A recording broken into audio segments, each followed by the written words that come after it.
was always an affable and approachable man, ready and willing to talk to experts and beginner shooters, reloaders and hunters alike, and freely offer his sage advice. Nick's letterhead described him as a professional outdoorsman and journalist and field tester, but Nick also drove the school bus to and from Hill End, New South Wales, the town he called home for most of his life. The hours suited his hunting and testing.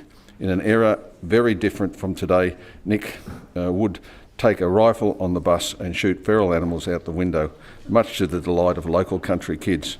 Maybe the Minister for Transport, Agriculture and Education could get their heads together on this. This may be a partial solution to the current federal animal control challenges we face in New South Wales.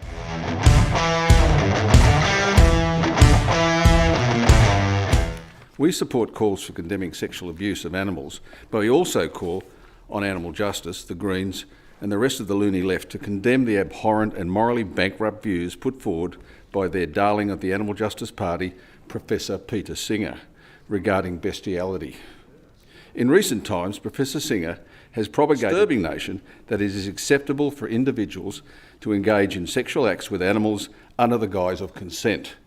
This is not just morally repugnant, it is reprehensible distortion of ethical principles and a grave affront to the dignity of both humans and animals alike. The Shooters, Fishers and Farmers Party calls on the Animal Justice Party to unequivocally condemn Professor Singer's views on bestiality and stand firm in the defence of ethical principles regarding animal welfare. We must reject any attempt to rationalise or justify such abhorrent acts, especially from Professor Singer.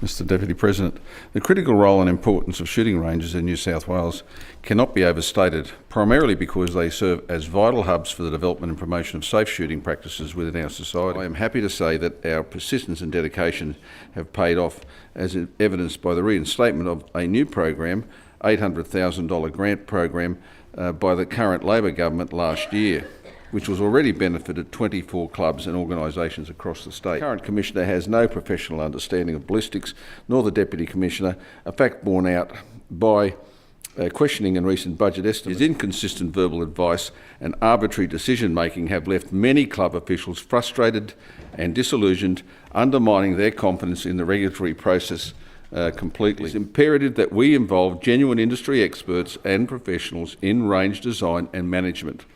By adopting a civilian model of risk management and range design, we will achieve more rational and informed approach to range management. Unless we can get this change to range oversight, we cannot guarantee the continued safety and viability of shooting ranges in New South Wales into the future.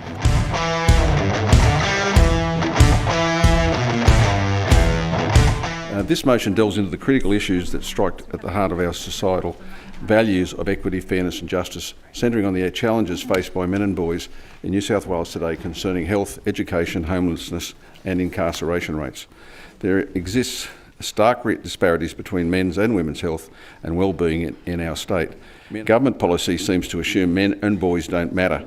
Failure to compete, failure to reward success and attainment, failure to promote masculinity is what is behind these failures. I propose the establishment of a Minister for Men and Boys within the New South Wales Government, tasked with overseeing policies and initiatives aimed at addressing the specific needs and challenges faced by men and boys in our state. We must commit to closing the gaps and building a future where equality for boys and girls, men and women, is not just a lofty ideal but a tangible reality for all.